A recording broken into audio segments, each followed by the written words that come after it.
നമ്മളിപ്പോൾ ഷില്ലോങ്ങിലേക്കുള്ള യാത്രയിൽ ഏകദേശം 10-25 കിലോമീറ്റർ താഴെയുള്ളൂ ദൂരം ഷില്ലോങ്ങിലേക്ക്. അവിടെ എത്തുന്നതിന് മുമ്പായിട്ട് ഒരു ഉമയം എന്ന് പറഞ്ഞിട്ടുള്ളൊരു തടാകം, ഉമയമല്ല ഉമായം എന്നാണത്ര. ഇവിടെ ബോട്ടിങ്ങും മറ്റുമുണ്ട്.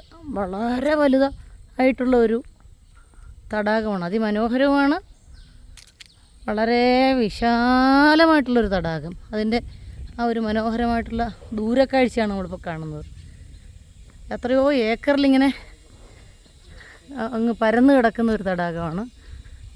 അതിമനോഹരമായിട്ടുള്ളൊരു ദൃശ്യമാണ് ഈ തടാക കാഴ്ച. ദൂരത്തായിട്ട് നമുക്ക് കാണാം. ആ ബോട്ടിങ്ങൊക്കെയാണ് അവിടെ ദൂരെ കാണുന്നതൊക്കെ ബോട്ടിങ്ങാണ്. ബോട്ടുകളിങ്ങനെ കാത്തു നിൽക്കുകയാണ്. ചെറുതും വലുതായിട്ടുള്ള ബോട്ടുകളൊക്കെ ഉണ്ട്. ഇതിലൂടെ നമുക്കിങ്ങനെ സഞ്ചരിച്ചിട്ട് ഈ തടാകത്തിൽ ചുറ്റി ഇങ്ങനെ പോവാം. വളരെ മനോഹരം. ഈ പ്രകൃതി അതുപോലെ തന്നെ വളരെ ഹൃദ്യമായിട്ടുള്ളൊരു പ്രകൃതിയാണ്.